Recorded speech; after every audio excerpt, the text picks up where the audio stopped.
Cefor, tantos eventos, agora sim. Então, bom dia a todos e a todas. Obrigado por terem vindo à 10ª Jornada de Pesquisa e Extensão. Este que é o evento, principal evento do programa de pós-graduação, que hoje completa 10 anos, um marco histórico na nossa existência, né? E que tem sido conduzido com muita dedicação, com muito carinho durante esses 10 anos.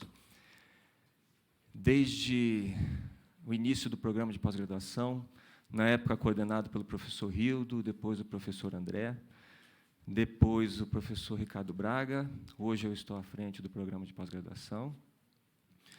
E esse evento completa 10 anos porque sempre foi feito com muito zelo, com muita dedicação.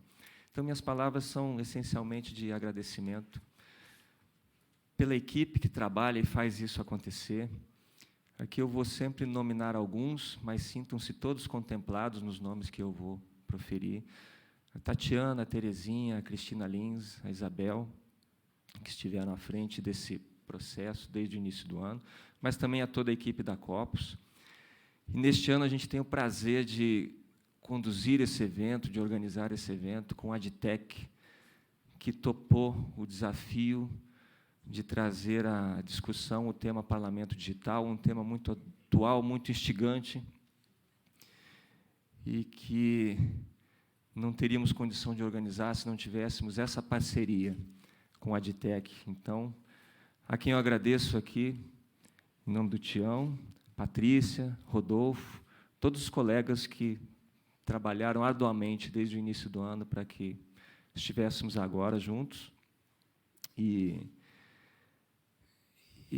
pudéssemos proporcionar o melhor evento para vocês, né?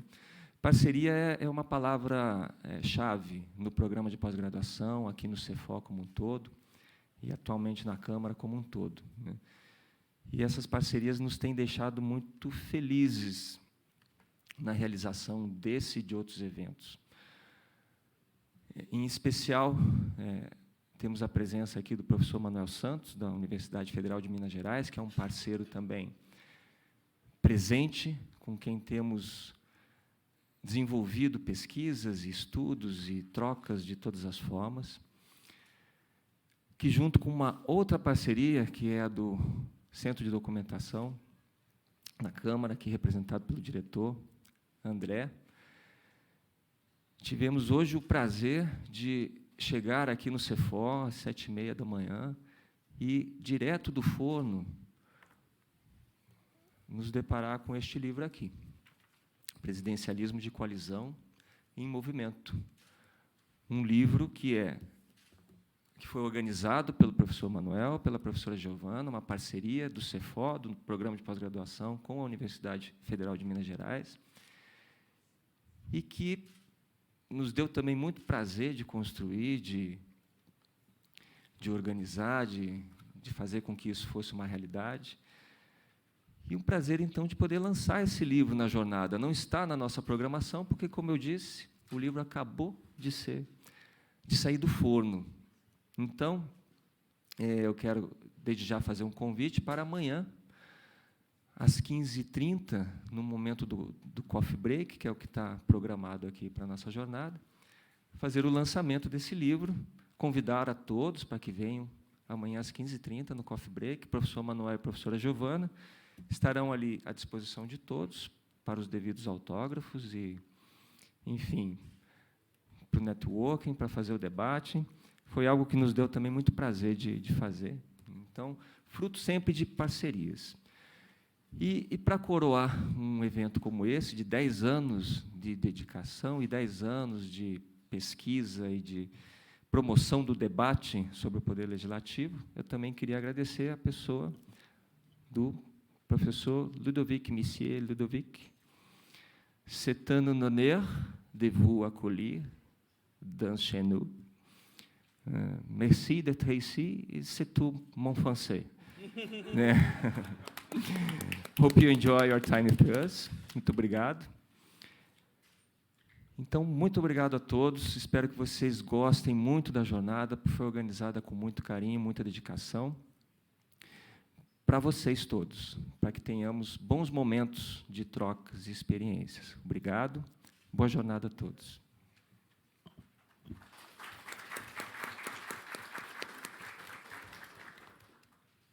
Com a palavra, Juliana Werneck, diretora do Cefor.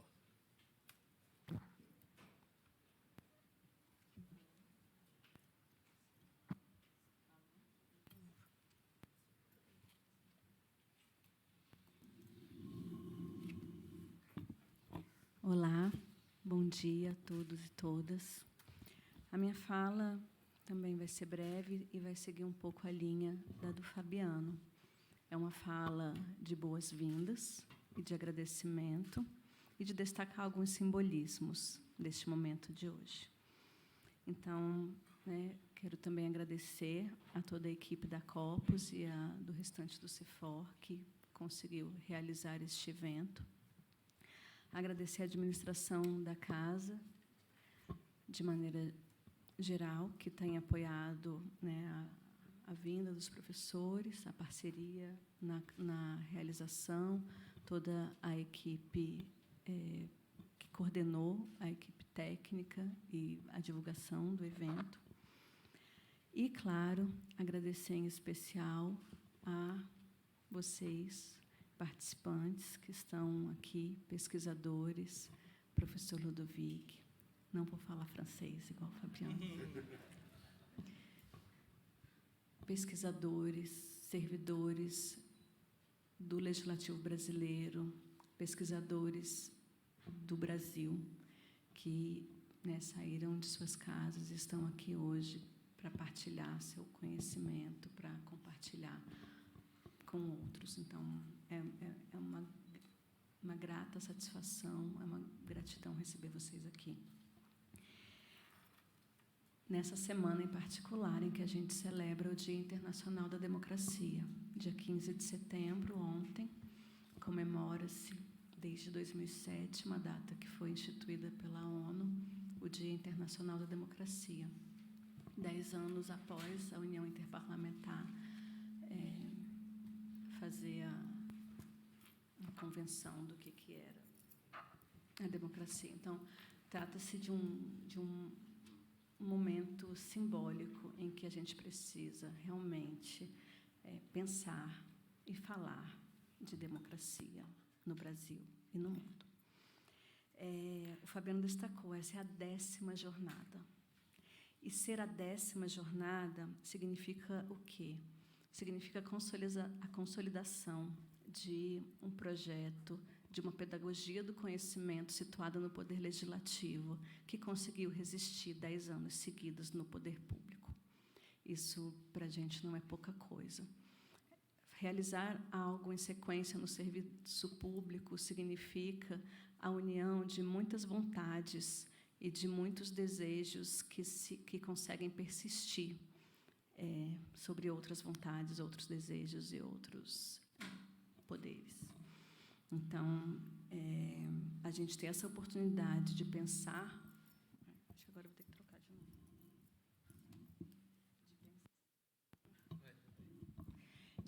De construir essa ideia de pensar o legislativo de uma forma sistematizada, de uma forma científica, a partir de um locus privilegiado, que é o próprio Parlamento. Então, se trata de uma consolidação de um projeto que foi bastante audacioso, inovador na época, e que resistiu ao tempo. Então, eu estou muito emocionada de estar aqui, nesse lugar, falando com vocês nesse momento.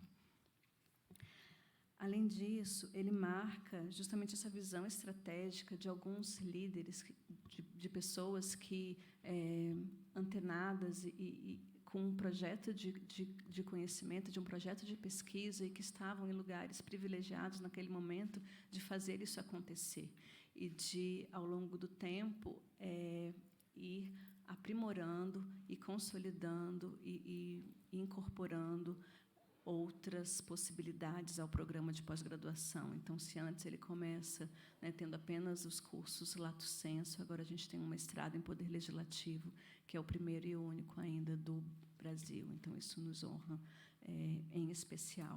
E eu gostaria, né, de abrir um parênteses aqui. O Fabiano destacou os nomes dos coordenadores da pós-graduação que estiveram aqui. Eu queria destacar 2 pessoas que este ano deixam a Câmara por razão de aposentadoria, que vai ser um feito também nos próximos anos. E eles tiveram um papel muito especial na construção desse projeto da pós-graduação e que culmina nessa jornada, que é esse momento especial. Então, Rogério Ventura Teixeira, que era diretor do Centro de Formação à época, foi diretor-geral da Câmara, né, deixou a Câmara na semana passada, foi um grande patrocinador desse projeto, e eu queria destacar isso nesse momento em reconhecimento formal a ele. E também ao professor Rildo Consol Mota, que também vai nos deixar este ano. É professor do programa, é um acadêmico que honra o nome da academia brasileira.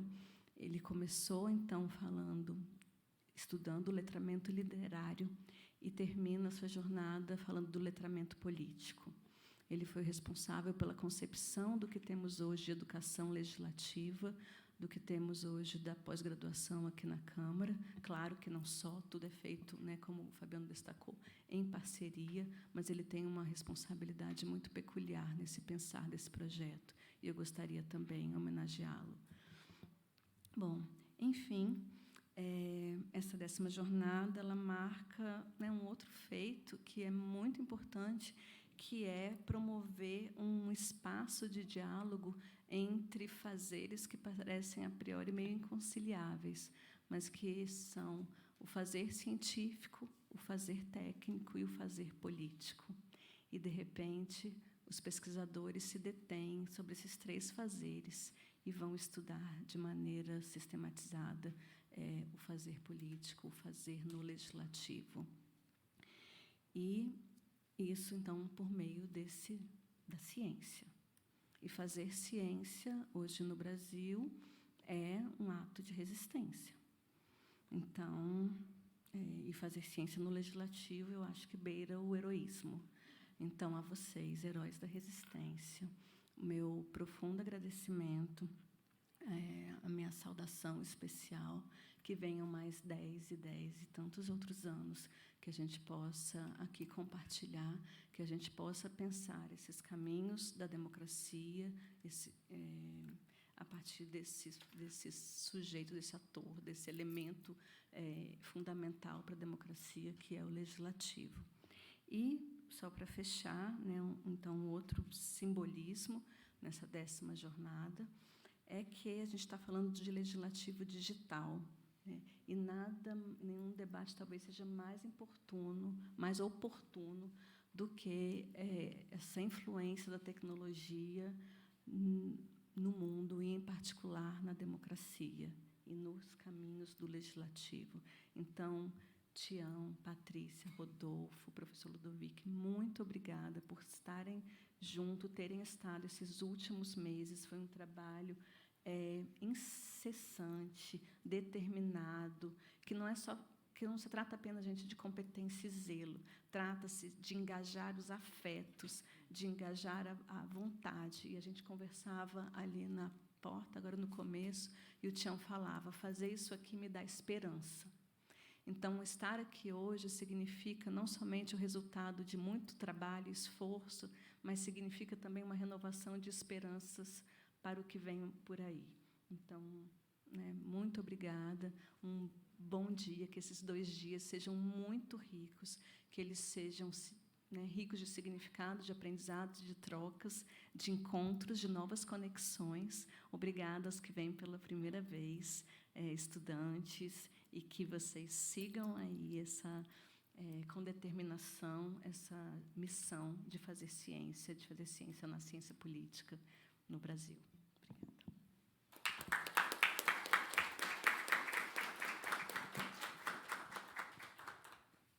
Ouviremos em seguida Sebastião Neiva Filho, diretor da Ditec.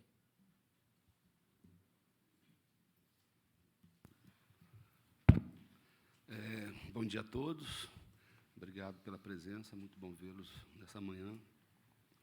Queria começar agradecendo a administração da Casa pela oportunidade, pelo incentivo a essas ações aqui na Câmara, né, pela valorização disso. Ao Cefor, né, que vem incessantemente nos ajudando, é o nosso espaço e é quem incentiva essa nossa troca de conhecimento, de experiências e a nossa evolução. Tá? Agradeço imensamente também pelo convite, Juliana. O convite feito pelo Cefor, pelo Fabiano, né, muito nos honrou.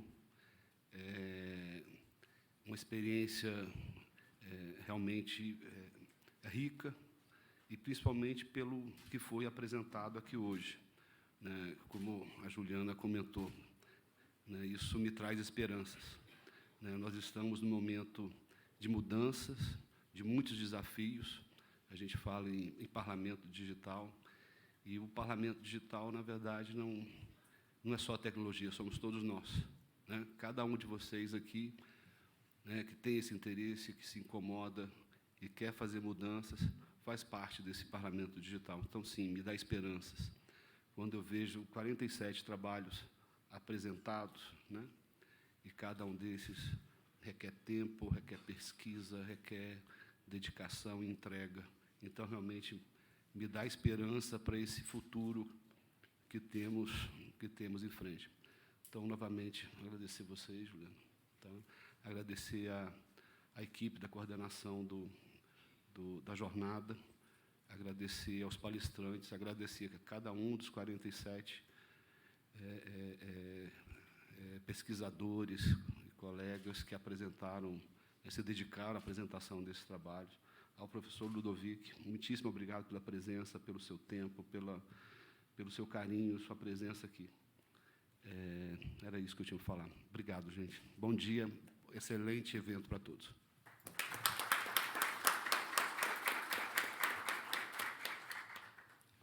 Passamos a palavra agora ao Antônio Carvalho e Silva Neto, chefe da Aproge.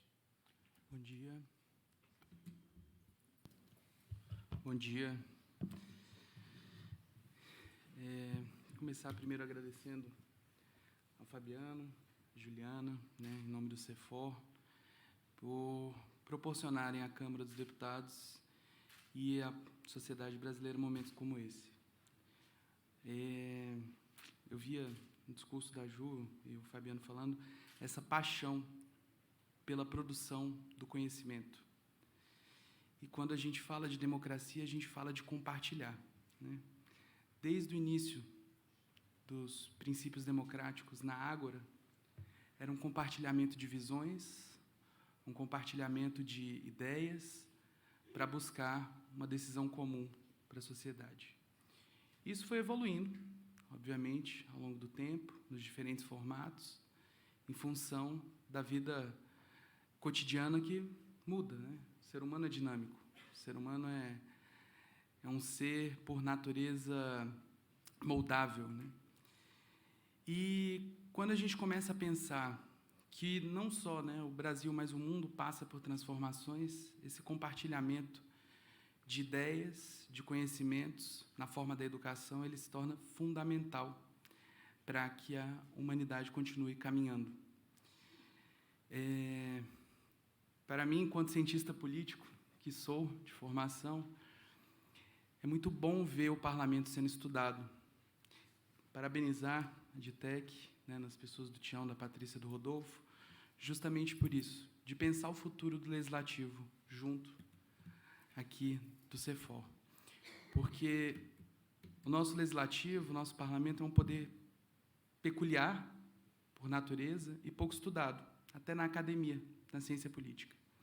Eu lembro que, enquanto estudante de ciência política, a gente carecia muito, a gente se entristecia, às vezes, de estar na sede do poder aqui em Brasília e não ter estudos para apoiar os estudantes de graduação a trilhar esse conhecimento, essa construção do conhecimento do legislativo. Então, vocês estão fazendo história, fazem história há 10 anos.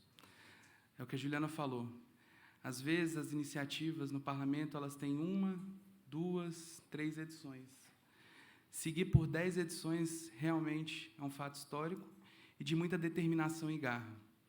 Então, a todos que fizeram parte desse processo, meus mais sinceros parabéns. E quando a gente fala, a gente está num momento também em que a gente está repensando o papel dos servidores, né? E não dá para falar em repensar o papel de servidor, em repensar o papel da administração pública, sem repensar o conhecimento, sem repensar a formação desses servidores. Não adianta eu querer exigir que os servidores sejam mais multidisciplinares se eu não dou os meios para que eles se tornem multidisciplinares. E a produção do conhecimento e essa troca, esse compartilhamento que é nato, típico da educação, é fundamental para a construção dessas habilidades multidisciplinares. Afinal, quando se compartilha conhecimento, a gente compartilha a vida e a história do ser humano, em todas as suas fases.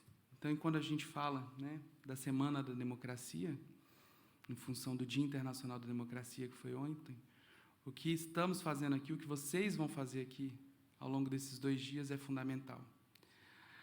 Aos 47 inscritos e que vão apresentar seus trabalhos, obrigado. Obrigado por trazerem e por produzirem com o Parlamento conhecimento, para que essa educação não se perca, para que a gente continue construindo servidores e sociedade, e pessoas mais multidisciplinares. Obrigado também por não desistirem frente às dificuldades, enfim, que podem ser colocadas no caminho, ou que estão sendo colocadas no caminho. Afinal, essa mudança que tanto se fala, essa transformação que tanto se fala, nós temos que fazer juntos, de mãos dadas. Afinal, quando pensamos que o legislativo, por muitas vezes, é visto como uma escória, é nesse momento que a gente mostra que nós, na verdade, aqui fazemos a diferença. O poder legislativo é a base da democracia. Então, meus mais sinceros obrigados ao Cefor, a Copos, parabéns pela jornada. Ditec, esse tema que vamos discutir aqui nesses 2 dias é um tema fundamental para o parlamento que a gente quer daqui a 100 anos. Então, pensar ele agora, para lá na frente, quem estiver aqui compartilhando na 100ª jornada, não vamos estar muitos aqui, né, se ela ainda existir, mas nós estamos discutindo o futuro.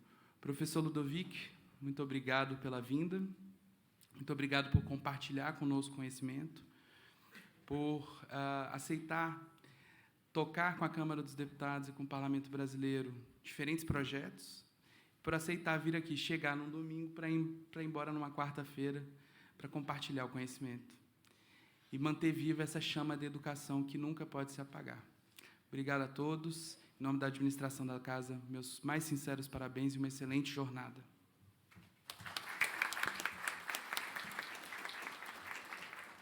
Convidamos os integrantes da mesa para retornarem aos seus lugares no auditório.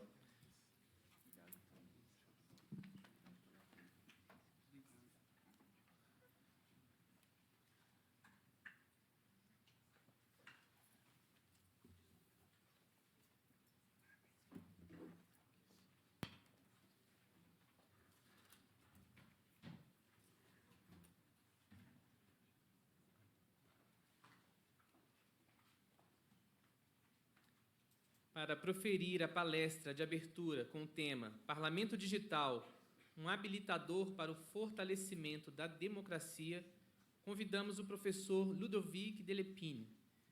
Convidamos também como moderadora do debate a professora Patrícia Gomes Rego de Almeida, coordenadora do comitê organizador da 10ª jornada.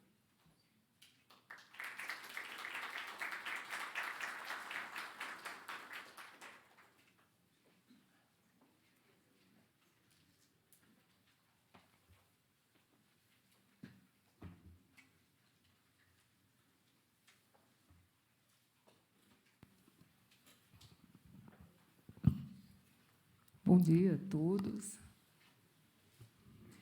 Eu queria reforçar o agradecimento ao Cefor pelo convite feito ainda no ano passado, para que nós pensássemos. Muito obrigada pela oportunidade. E, especialmente, agradecer aos senhores e senhoras aqui presentes pela confiança no trabalho. Quando o Fabiano falou da possibilidade da parceria, foi muito interessante, porque, a partir daquele momento, eu comecei a me debruçar em todas as pesquisas tecnológicas que aconteciam dentro da Ditec. E, junto a esse levantamento, veio a certeza de que, se não dessemos a atenção devida a essas pesquisas, se não as levássemos a sério, nós não tínhamos como pensar, como sonhar em algo que tivesse a classificação, o rótulo de parlamento ou legislativo digital. Nós temos também a percepção de que a equação para resolver essa transformação digital é muito difícil, é muito complexa. Não é só uma relação entre cidadão e instituição pública. No legislativo é muito mais. Envolve um elemento forte, político e social. E, para isso, nós temos que ousar. Uma proposta modesta não será suficiente. Então, foi com esse espírito que tanto a comissão organizadora quanto o comitê científico trabalharam numa proposta cuidadosamente selecionada, desde a escolha dos palestrantes, a escolha dos temas, das mesas temáticas, a felicidade dos trabalhos qualitativamente, um volume razoável. Tudo isso foi muito bom. Eu só tenho a agradecer. E agora, especialmente, uma enorme gratidão ao professor Ludovic por ter aceito o convite a trazer um pouco da experiência lá fora, como professor e como membro do Parlamento Europeu. Ludovic Luciano Delépine possui 25 anos de experiência em TI, especialmente estratégia e governança de TI para a administração pública, arquitetura corporativa e transformação digital. Possui 8 anos de experiência na academia, como professor e pesquisador na Université de Normandie, Université Fort-de-France e Université de Bourgogne-Dijon. Desenvolveu pesquisas de inteligência artificial nos laboratórios associados ao Centro Nacional de Pesquisa Científica da França. Nos últimos anos, liderou grupos de trabalho interinstitucionais de sistemas de informação e escritórios de projetos no contexto da arquitetura corporativa. Hoje é responsável pelo Hub de Governança de TI, no contexto do Centro de Inovação da União Interparlamentar, e, atualmente, também é Head of Unit da Diretoria-Geral de Inovação e Suporte Tecnológico do Parlamento Europeu, responsável pela Estratégia Digital, Governança de TI e Arquitetura Corporativa. Professor Ludovic, bonne chance. The floor is yours.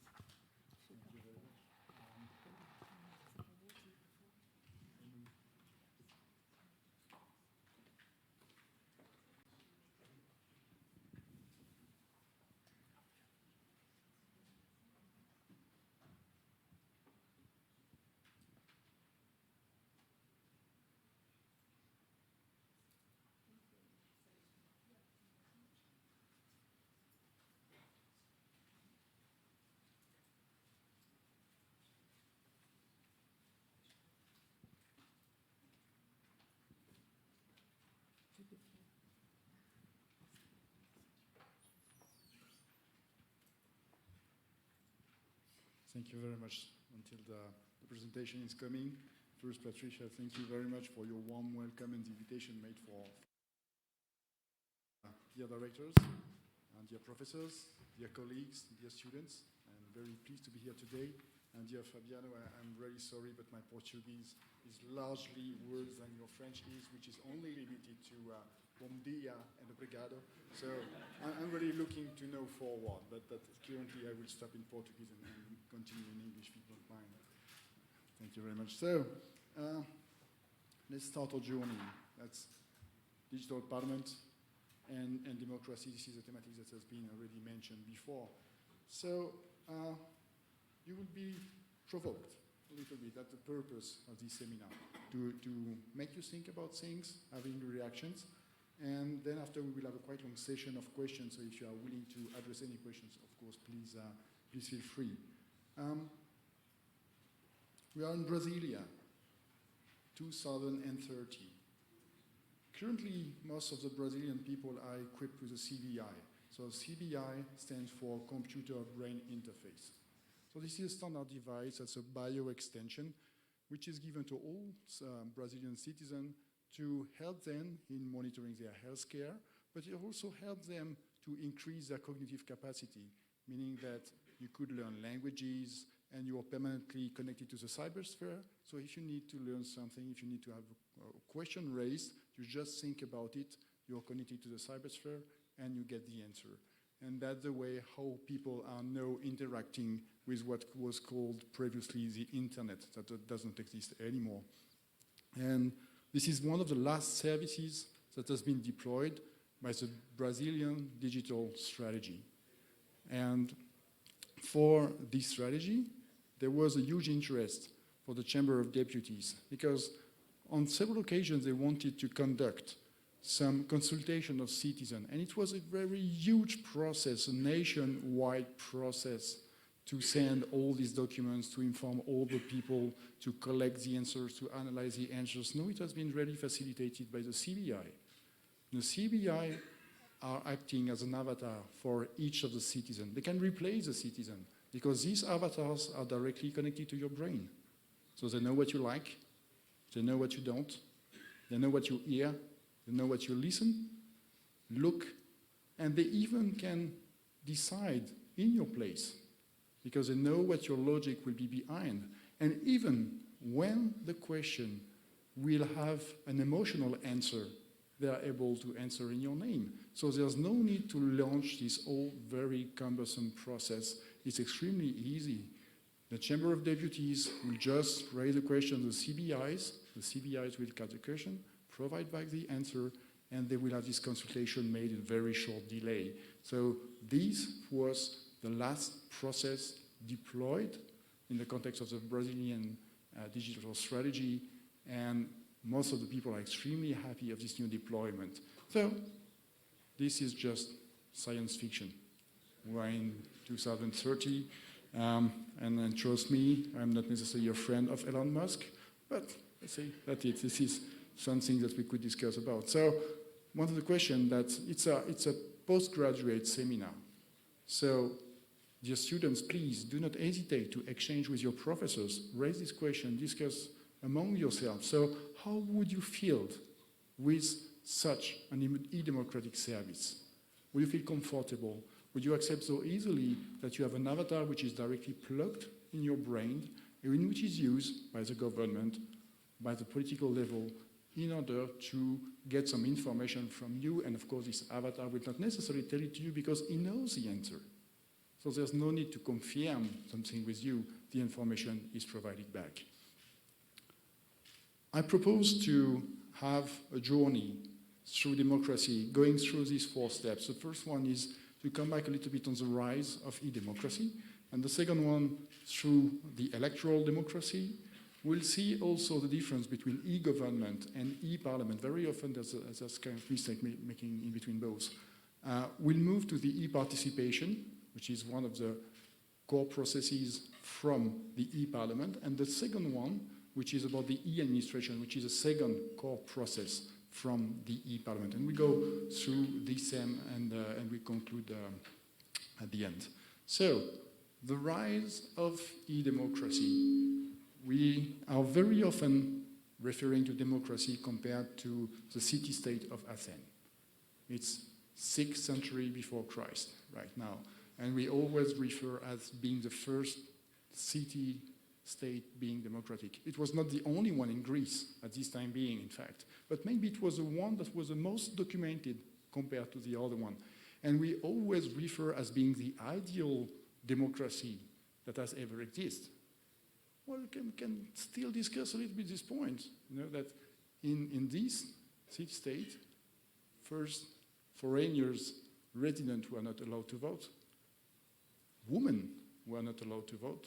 Slaves were not allowed to vote. So, well, we can still discuss whether this was the best democracy ever invented. But anyway, this was among the first ones to be stated and documented as such, and then it has evolved until today. And today, we are measuring the level of democracy of the different countries. I just took one of them, which is the Democratic Index, which is published by the Economist. And to calculate this one, there are 4 dimensions which are taken. The one which is the national elections, which is extremely important to ensure that they are free and fair, and that's really the foundations to give people the capacity to express themselves on who will be elected. The security of voters, the influence of foreign powers on your government, and the last one, which is the capability of the civil servants to implement the policies. So these 4 dimensions gives a certain scoring, which is evaluated by the Economist, and this is a result by being the green one, you are the most democratic one, and when you move to red, well, you're supposed to be the less democratic one.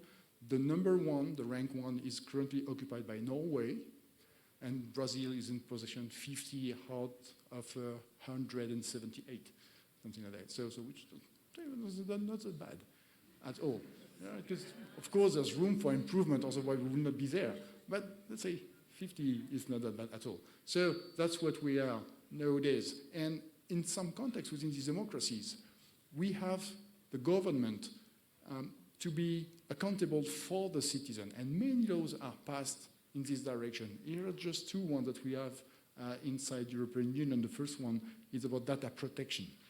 So there is a very strong incentive to have data protection, personal data protection ensured when you are providing your data to any system, and then you will have any digital manipulation of your data, and that's very strong. So we have 1 regulation for the civil society and 1 regulation for the European Union bodies. And this one is even stronger than the one which is applied for the civil society. And it's, when you think about the design of your system, now there was a before the data regulation and after the data regulation. We do not design them at all in the same way. And the second one is access to document by law. So we have to make a certain number of documents publicly accessible to the citizen, and if they request to have an access to a document, we have a certain time frame to answer to them and to provide them the document which is requested. So these are just 2 laws that show that the citizen is in control of their own data and can ask information to the governmental bodies so that they can bring them the information through data, in this case, through documents. On the other side, you've got other places in the world where the citizen have to be accountable to the government. This is the opposite way around. In this context, with China, you have a place where the citizen has to show that he's a good citizen, which is really the other side of the mirror. So there you've got the China social credit, which is established. You have to be a good Chinese from social point of view. So I don't criticize at all. So don't take this example as a critic of the Chinese system. Not at all. It's just another system. So you have 2 different faces of a coin. And within this one, you receive points based on how you behave toward the way that the state is expecting you to behave, whether you will be a good or a less good citizen. And this is the way you will have access to some services. So that's really the other side of accountability. But in any case, when we are talking about democracy, we can discuss about how to break down the democracy. There are several ways to do it. Or we can more focus on the way that we insist on the longevity of democracy and political system. And there are 3 criterions which are to be ensured in order to ensure the longevity of this system. The first one is significance. People have to gain or lost something for your system, because if they don't have, they would just simply do not care about your system at all. So if I would have to be involved in a political system, this is because I really think I will gain something from this system. I will gain more equality. I will gain more power. I will gain more education. I will gain the capacity to develop myself, and when I will be old, to be accompanied by system. I will gain education. So I will gain something. Or if I'm involved in it and I lose this system, I may lose social protection. Or I may lose any other services that I really appreciate. So there's a question of gain and loss, and people are interested in.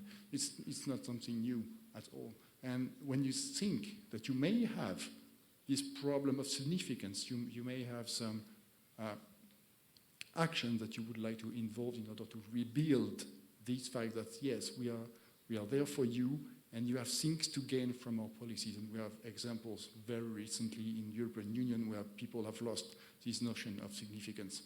Education.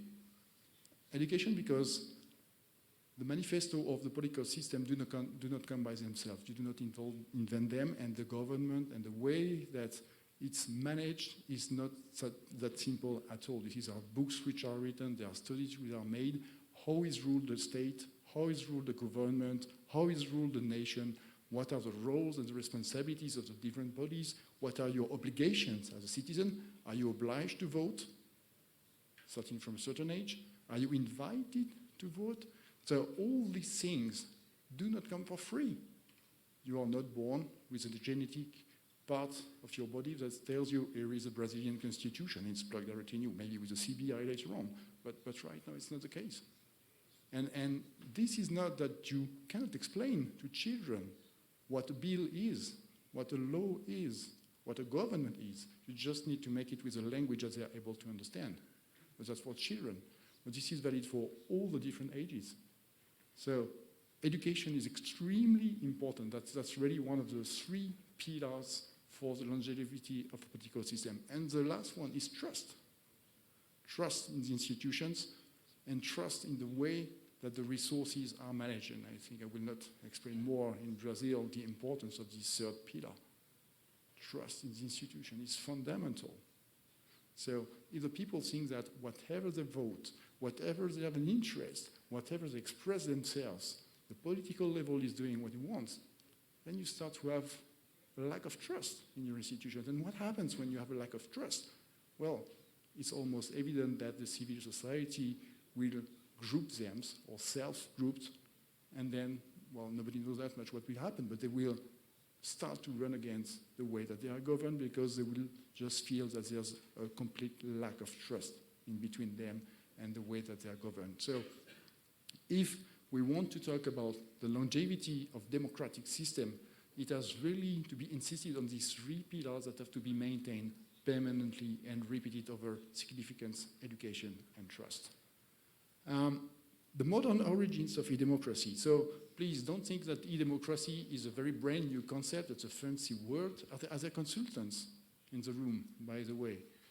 Yeah, not yet? Maybe they will come.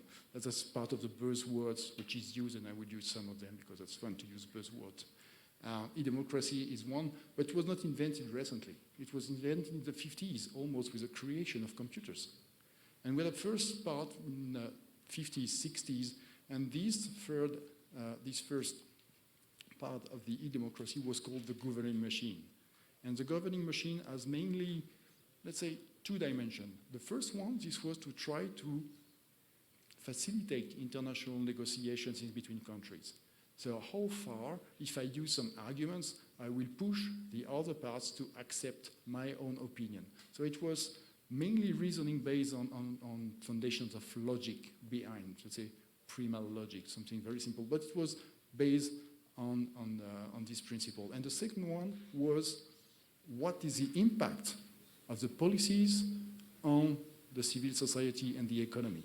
So if we decide to have a specific policy adopted by the government or the state and which is put in place, how could we evaluate its impact in the real life? So that was the second part. Of course, it was how to evaluate it or how to try to anticipate this one by having models that made you predict what could be the future state of your country based on these policies. So that's the first part. And see, it's already in the 50s that they're asking this kind of question with big computers, big supercomputers. And then there's a second one, which is 7080, and that we call teledemocracy.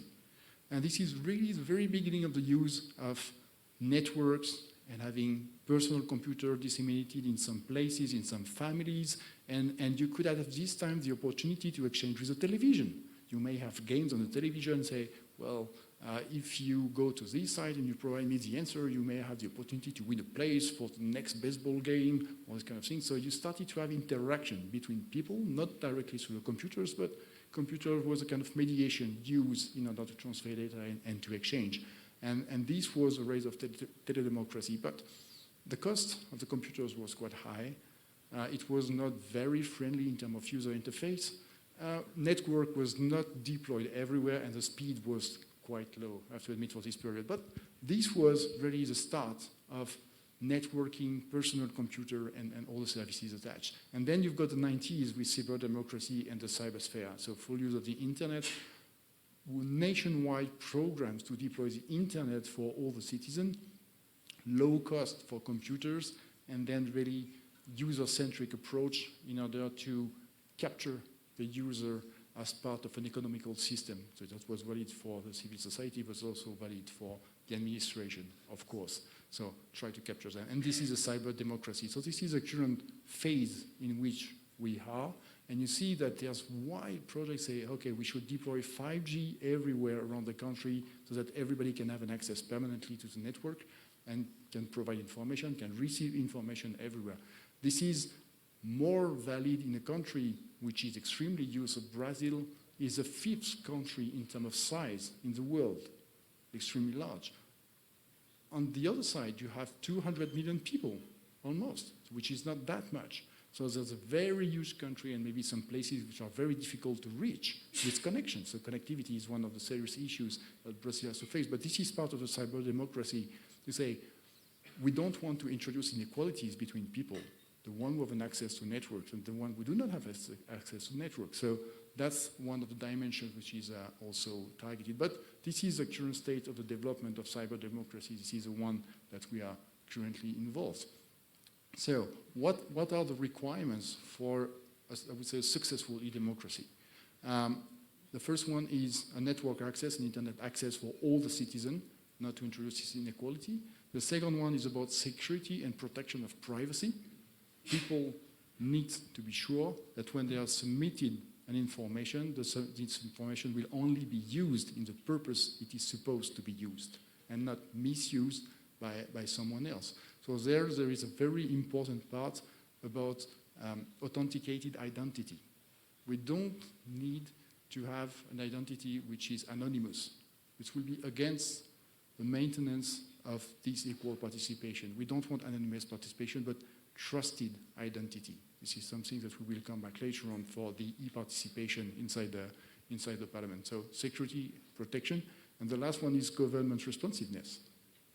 Of course, if you provide information, if you provide a question, if you react to something, you expect to have an information back. So otherwise, you have no interest in that. You have, I would say, that was a kind of gameplay that was introduced before. You have nothing to gain. So if you provide information, you need to have a response. You need to have something which is sent to you so that it can show that you provided a valuable input. And that's extremely important. It exists a lot of different types of e-democracies. Many of them could be representative, virtual, liquid, or electronic direct. So it exists a wide range of democracy, like it exists different kinds of democracies as such. So I'm not saying that one is more important than the other one is better than the other one. It exists different systems. So again, discuss them with your professors and try to gain some information on which type of e-democracies exist and what are their advantages and disadvantages for all of them. But there's one point which is common for all of them. This question the election of members or in deputies. Because if you have an e-democracy, this means that the political entity or an administration will go back directly to the citizen to gather some information that the men expect to use in a legislative process. But that was exactly the reason why members were elected, why deputies were elected. This is their responsibility. They are representing people. So imagine that you're a project manager, you're working in IT, I think there's some of them in the room, and you've got your directors that say, well, I want to have an information, and I will contact your developers and your analysts, and then I will give you the result. And I will say, well, I'm the project manager. That's my job. So why are you going to talk to my analyst and my developer to know the situation of my project? No, just come to me. Okay, I'm responsible for that. But if you are thinking about e-democracy and e-consultation, or some parts of the e-participation we'll see after, then you really question them. Say, you've been elected for that, and then you're going back to the citizen, to the one who elected me in my states, you are asking some question and you expect to use them in a legislative process, and I have no words to say for it? That's not fair. So this e-democracy has, for all the different systems, the common denominator that it raises question about the election of members. And this is something that has really to be taken care of. I remember having a discussion of this point 7 years ago with the vice president from the parliament. And I had, let's say, a different opinion about that. But by exchanging with him, well, I realized that in the end he was right. And I had to change my mind. Maybe it was fair to say, well, I'm a citizen, I have the right to express myself. But I expressed myself through a vote. And this vote is used to elect someone that will represent me. And this person will be involved in my name inside the political process. And that's something which is extremely important, and we sometimes tend to forget. That's something to also be investigated in your exchanges. So, one of the points that you may discuss is, according to you, what will be the next evolutionary step of e-democracy? I will not provide the answers. We can discuss during the questions, but this is something that you may have in mind. Say, okay, if you are doing research or academic activities, then maybe a question that can be raised. E-democracy in an electoral democracy. This is the place where we make a little difference between e-government and e-parliament. And the purpose of e-government is to facilitate the access of services provided by the public administration. That's the purpose of the e-government. And if you want to know more, well, it exists many books, of course. In the library, you can find a lot of them on this topic. This is just the one that I took, which is the one from the United Nations about e-government survey from 2018. And you've got quite a lot of interesting information inside, and it's provided for free, so it's quite interesting too. So this e-government has two dimensions. The first one, which is about e-administration, so it's modernization of the administration and the governing processes. And the second one, which is specific for e-government, this is about connecting citizens and building external relations with e-society. So on one side, so it's e-citizen, e-services, and e-society. And if you take the Brazilian digitalization strategy, this is about that, exactly about that. So there's a huge number of services that have already been digitalized, and I think it's almost 2/3 of them, and they're expecting really to complete the third of the remaining one in the next 2 years to come. So there's a really huge expectation toward that, and this is the purpose. So very simple examples for the citizen when you want to have to pay taxes, not going to a dedicated office, but paying taxes online. That's a very basic service that you have for an e-government, but many others exist on this one. The second one is e-parliament. E-parliament has a different purpose. So I think that you will have as much definition of e-parliament than you ask the question to people. There's a wide range of definitions for e-parliament. The one I will take there is the one which is provided by the Interparliamentary Union, and again there's a report which is free for consultation that can be used. I took both of these ones because they are worldwide.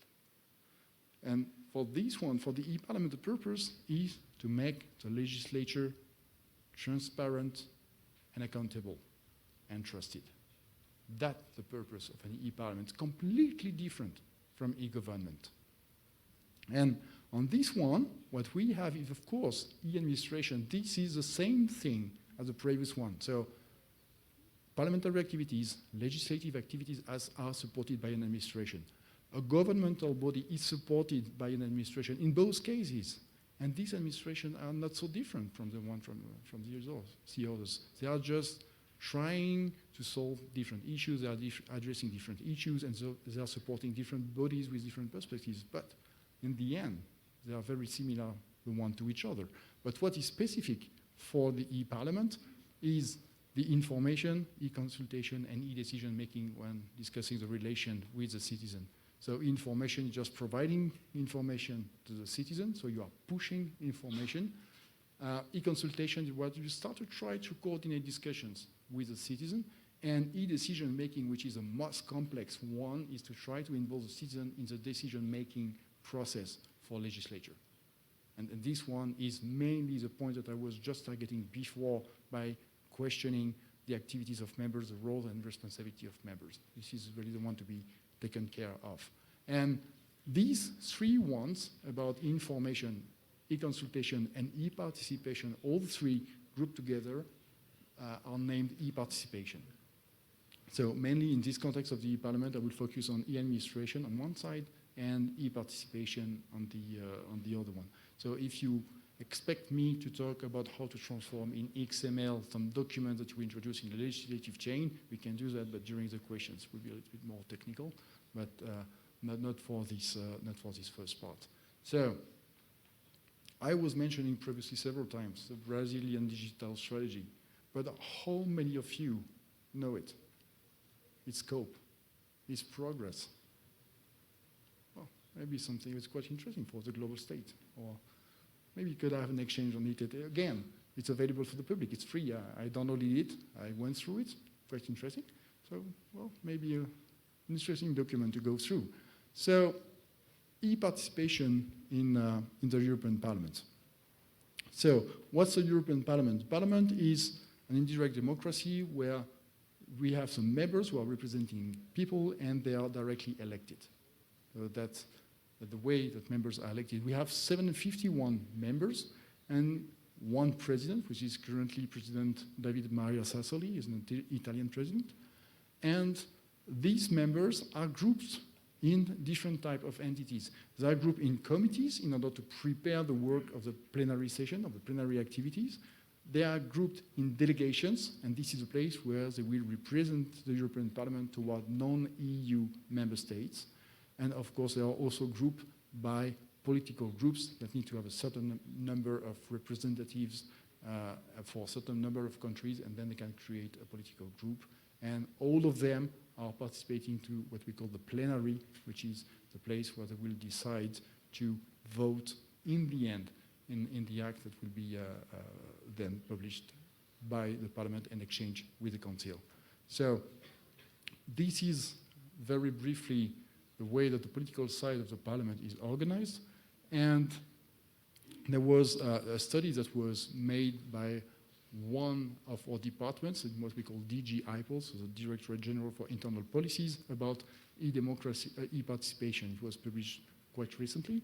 And they highlighted the two main reasons why we want to invest in e-democracy. And the first one is to regain citizens' trust, because they identified that there was started to be a lack of trust. If you remember, that was one of the three pillars I mentioned before. And in Europe, in the European Union, we started to see the first signals of a loss of trust from citizens. And that's one of the conclusion from this document. The second one is to revitalize European democracy.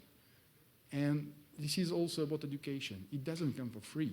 You maybe think that things are normal, you have 1, 2, 3 generations, there's not that much changes, things are running quite well. Well, you think that things are running quite well, so you do not invest in education anymore. But then you see that you lose this capacity of explaining what democracy is. So you need rapidly to revitalize this one if you don't want to lose your democratic approach in favor of another one. And there may be a lot of other systems. You may fall into imperialism. You may fall into fascism. You may fall into communism. So you may have a set of different other systems. Again, please don't say that I'm criticizing this one. It's just example of other alternatives that you may find. But if you want to maintain democracy, you have to work on it permanently. And this was the second dimension that was identified, revitalizing it and mainly through education. That's e-participation, and that's the conclusions of the report. This report also highlights something which was quite interesting. That's a SWOT analysis. So strengths, weakness, opportunities, and threats. That's quite a common approach that we have in IT when we are making an analysis of a business domain or an information system. We try to make a SWOT analysis, and we see how we can go through. And for the strengths, what would be the strengths of e-participation? The first thing is that it encourages active participation and citizenship. Of course, if you have a responsiveness from the government layer, but this is the purpose, it's one of the strengths. It's a non-partisan tool that's for everybody to be used. So you try to avoid to have these inequalities in being people who could access these services and trying ways to facilitate the access to these services. And this gives citizens an agenda setting power. Because when you say to the citizen that you will come and exchange with us, talk with them, request for their opinion, well, you're not saying that, well, we will come one day. In 2019, we expect to come to you on the first semester to discuss about this topic. And because you have an agenda which is fixed at the political level, we all have agendas, maybe 4-year agendas or 5-year agendas, which are subdivided in work plans. We really like work plans. And one of the principles of a work plan is that you have an action, and this action will have a start date and an end date.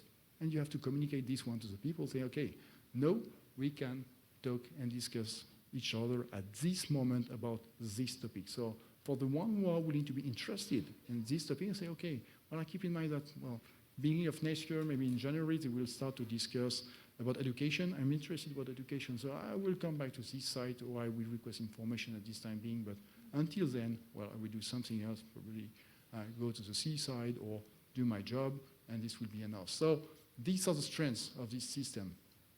The weakness of it is maybe it could leave some citizens frustrated because it's lack of impact. So I'm providing my voice, yeah, but this is my voice among 200 million of voices, of potential voices. So what's really, what can I change? What can I do? And if I'm just consulted, what the impact of myself to express me in this topic? So this is something which is quite important because it's very hard to involve them in the decision-making process. So it's only consultation. So in the end, consultation is just, well, can I make good use of it or not? Maybe. But if it goes in my interest, I would certainly make good use of it. But if it goes against, well, we'll just say it was a consultation, it was opinion that I took care. It's not necessarily cost-effective because, well, initially, you have to provide resources for this one. Nothing comes from free. We'll discuss that also later on when we talk about digital transformation or digital strategy. It doesn't come from free. If you want to modernize an administration, don't think that you will do it with your current cost. You have to invest to change it and then to gain the result from your investment.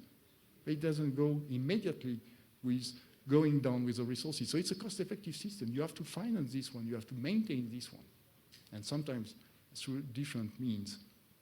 And the rules regarding the start of the time period are, let's say, quite inflexible. So when you say that you work at one moment, well, you will commit to work this one. It's not that the citizen will say, well, you were supposed to discuss this topic in December, but then in December we have a break. I was out, so I went for holidays. I went with my family, and at this time being, you started to discuss about economy that I was very interested in. So could I jump in? But when I come back from my holidays, no, if the political schedule has decided to discuss economy during the Christmas break, well, it will be during the Christmas break. I think in all nations we have sometimes votes which are made at 3 in the morning with a very small group of people, and then you discover that the law is passed. But fair enough, but that's part of the game. So this fact that we have an inflexible time period may be an issue sometimes for some people who would like to be involved in e-participation. Opportunities, the alternative forms of engagement for young people. And I think that most of you have seen what's going on around the climate change. You have a teenager who is 16, coming from a Nordic country that is currently crossing all the world, invited in many places, many political places, to express herself about the climate change. So you may have her own expression first, and you may say that, well, no, she's used as an equipment for a specific group of people or specific group of interest to promote the issues of the climate change. Well, fair enough. But in any case, she expresses herself. She went in front of the parliament, sitting every Friday, not going to course, in order to complain against the way that the action was made by people that she trusted to make some actions on. And trust me, when you look at the children, when I look at my children, they said, what? She said that. She did it. Well, it's completely different. Well, I was going on strike, but that's a very typical French way to go when you're a student. You have to go on strike at least once during your studies. So I met you. I was really interested in strikes. But okay, fair enough, I went on strikes. They were complaining against this new change in the educational system. It's not fair, we'll not be treated equally. So yeah, let's complain. Fair enough, that was nice. Gentle, there was no accident, there was no bombing, there was nothing. We just had small flags, and we were walking and singing with small flags. So it was very nice. But now the way that the people are taking it, mainly the young one, is completely different. When I was going on strike, I was complaining against the system. When my children will now decide to walk and go on strike, they're not only going to a system, they're going against me. Because they say, well, what did you do for me? You did nothing to change that. And that changes completely the things. There are no requesting the parents say, well, you were accountable for my planet. What did you do with it? You are compromising my capacity to make my own decisions for my future because I have to take the responsibility of the one you did not. That's different. Yeah? So the young people know they want to be invested in the political life. They want to take their place and they want to take their word even if they're not 18, below 18. The other one is the opportunities provided by technology. Well, you see that every year you have innovations that completely transform the technological landscape. And on all dimensions, networks. Well, 10 years, 15 years ago, we had 2G, 3G, now we are talking about 5G a little bit everywhere. We are talking about putting satellites around Mars. Well, if we're not sure it will help democracies over there, but let's say there are progresses which are made in terms of user interface. Telephones know almost everybody has a telephone. Even if you have at least no income, you have one telephone, at least. You may pay your bills by a telephone. You may navigate on any kind of social media through your telephone. You may be able to publish everything from your telephone. So everybody has a telephone. In the center of Africa, in the center of Asia, in the center of South America, everybody has one. Everybody is connected, even if you have not that much to eat.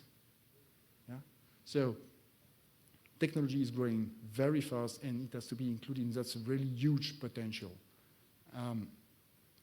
Fair process to establish independently from the outcome. And the fair process is something which is fundamental. Before you start to consult people, before you start to exchange with people, you tell them what you will expect from them, when you will expect from them, and how the information will be used, and how it will be used as an output, not as an outcome. There's a small difference in between both. The output is what you produce. This is a physical result of a process. The outcome is the impact of this one. The output may be social media sites for the Chamber of Deputies. The outcome will be the impact of promoting information through social media on the society, and how maybe, for instance, you will gain voters. So maybe more people will vote because you inform more people and they will be interested in that. So that's the outcome. The impact you have on a group, the output being the result, the tangible asset resulting from a process. So having a fair process, that's fundamental. I know when I jump in something that I will be managing this way. Threats, people's disinterest in general politics. It goes also with some weaknesses that I mentioned before. But what do you think the people are the most interested in? Surfing on the website of the Chamber of Deputies or the Senate, or going to Netflix or YouTube? I wouldn't bet on it, right? well, I would bet on YouTube, and I think I would win. But there's a general disinterest in that. People say, well, whatever we were asking for, they never did what we expected from them. We had one side of the political group, and we were unsatisfied. We moved to a second one. We were satisfied. We tried a third one. We were unsatisfied. Well, we're almost about unsatisfied of everybody. So, well, what's the purpose? So this is really one of these threats, general disinterest. And the last one is to have a division inside the country in terms of digital infrastructure and experience. Technology goes very fast, but not everybody inside the society jumped at the same speed in order to be able to use these technologies. Take the people who are over 50 and give them a telephone that they have to type codes and they have to have several digital identities. Well, sometimes they already have difficulties to have one, which is their own one. But then you ask them to have a digital identity. Why do you have a different account when I want to pay my electrical bill, or when I want to pay my telephone bill, because that's another company, so you have to have two different identities, or if I want to book a trip through TripAdvisor, I need to have another one. Why that? And I need to change the password, and I need to have a password which is composed of 14 different characters, with at least one uppercase and at least one number and one special character. And you want to explain that to someone that was born in 1940, 1950, 1960? That's quite complex. So not only the capacity to be able to network with people and to give them an access to the network is an issue, but it's also about the experience itself. You need to ensure that when you are asking people to participate in a digital service, this person will be able to do it, and that's very important. So the first step is information. These are one of the tools that we are using in the Parliament in terms of information. That's a galaxy. And why is that a galaxy? Because nobody is interested by going, or almost less and less people are interested to go to the official website of a political organization or to the Chamber of Deputies or to the Senate.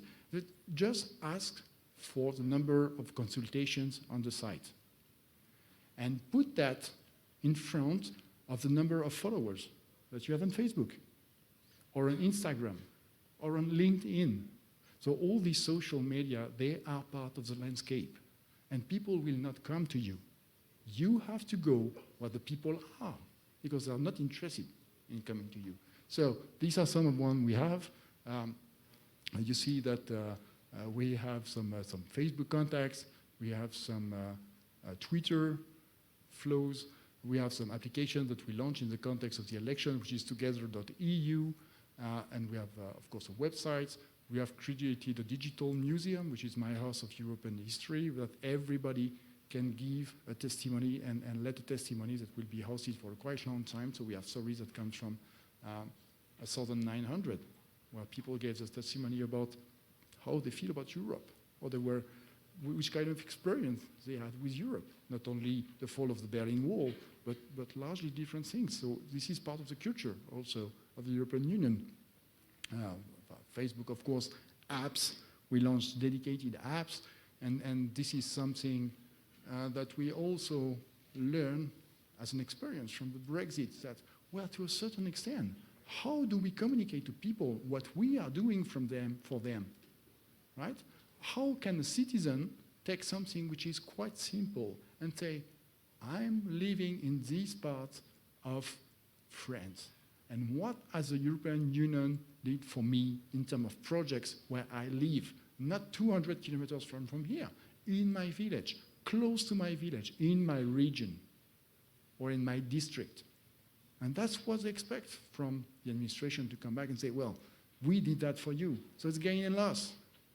You are taking money from my salary, and in the end of that, we are all working with money taken from the citizen. So how do I benefit from this money that I gave you? And tell me, show me what you did. And this was the purpose of the Citizen App, going back to the citizen with regular information and collection of projects based on geographical location that was performed by the European Union and financed by the European Union. So this is part of the information, and it's huge. And it requests resources, and it requests time. Communication is extremely important nowadays inside the processes, inside the relationship between the administration and the citizen.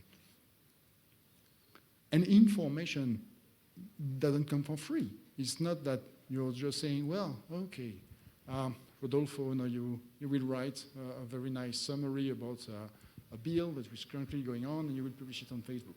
Right? Well, and then you will do another one, you publish it on Twitter. The way to write is completely different. And sometimes you expect the administration to write things, but sometimes you do not expect, and you expect members to be part of it.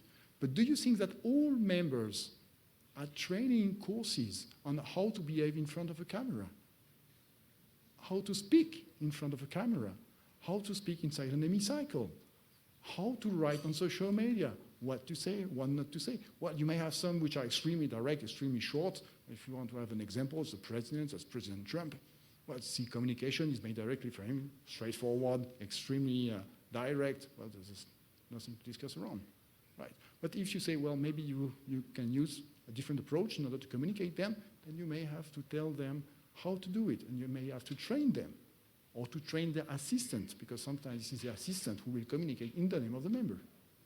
So it doesn't come for free. Some media services which are provided for members are extremely, extremely important, and also for the administration. There we see some examples that we are providing for the members in the Parliament. We've got press conferences, so we build them on the fly, places where they can organize press conferences. So this is Strasbourg, for instance, the hemicycle in Strasbourg. We just on the right part, or the wooden part on the right side of the image, photo services, multimedia recording, web streaming, multimedia center, so they can also make use of what is produced by the administration in their own communication. I made a speech during the plenary, fair enough. Here is the address where you can download the speech, or where you can introduce the streaming of the speech inside your own communication, so that you can make use of it, because image is part of it. If you remember and you have to go back to the citizens who elected you, well, you will not do it with a very long text. I mean, maybe in the 60s you were doing it with a very long text. But in the end today, you are making just a small video. It's 1 minute, 30 seconds, no more, because otherwise people are bored, so they change. And if you don't pay for YouTube, you will have an ad after 3 seconds and then another ad after 1 minute and 50 seconds, so people will leave again on the second one. So you have to be short and to be very concise. So a multimedia center to reuse all the multimedia content that you may use for your own systems. Media monitoring, which is extremely important to see and try to identify which is the impact of your communication on the real world, on the citizen. That goes with media training and training on social media. It doesn't come for free. You have to invest in that and say, okay, for the one who expect to communicate, please, the administration is providing to you a certain number of trainings. But it can come from the administration, it can come from a center of development. Well, but that's quite important. If you don't communicate on social media through members or as an administration, people will do it for you, but not necessarily in the way that you expect that they will do it for you, right? So if you say, well, the social media is not for us, we are an honorable organization, administration, I am the Senate, or I am the Chamber of Deputies, and well, I don't have to go on these places where there's a lot of teens, and if you don't go there, others will take the place. And then you will complain that, why did they say that? Why did they wrote that? It's completely wrong. That was not what was adopted by members. That was not the topic they discussed. Yes, but you were not there to say it. So they took the place. And the nature has an aura of empty places. It always feeds with something. In this case, it will feed with information, not necessarily the right one. So we have these places where we try to also consolidate news on the platform and countering disinformation. This is something which is quite new. Disinformation. People are using the capacity of the cybersphere to interfere into a lot of processes providing information on purpose which are wrong. And they do it on purpose. And that's one way to go against a fair process and against trust toward an organization. So it's very important to have entities inside organization which are looking at disinformation, which are the different places on Facebook where people are providing disinformation, which are the different profiles, what are the teams which are addressed, so which are the ones which some people are targeting in order to try to promote a wrong image or to provide wrong arguments or to interpret them in the way that they want. And providing a weekly, preferably monthly, in the worst case, report for the top management saying these are the things that we found on the internet, and we found that from these countries with this profile, they are talking about these topics, and these topics, there's a lot of disinformation which is made and then can be reused, of course, or to answer to this one, or to have an official answer saying that we have seen that when it was discussed about this topic, there's a lot of disinformation made, and this was this and this argument that were used, and we apologize, but this one are wrong. And you explain why they are wrong. So that's extremely important to fight against disinformation. And the last one is media services in member states. So the European Union is a federation of many, many member states, well, 38 right now, and we have one local information service in each of the countries where we're providing a set of documentations and we maintain a close relationship with these entities. That's called liaison offices. And this is extremely important too. And you have the same thing at the level of Brazil. Brazil is a federation of states. And you have to go, it's quite huge, it's quite far from Brasilia, and you have to have representatives in each of the states where you provide information. People can ask or request information about the legislative process and how things are going in Brasilia, and you provide them with information. So e-information and media services are strongly linked, not only in the production of services, but also in the way that people will be asked to produce them, which impact they will have, and to fight against disinformation. This is a type of tool that we are using in the Parliament, so that we try to have some social media analysis. I'm pretty sure you have almost the same.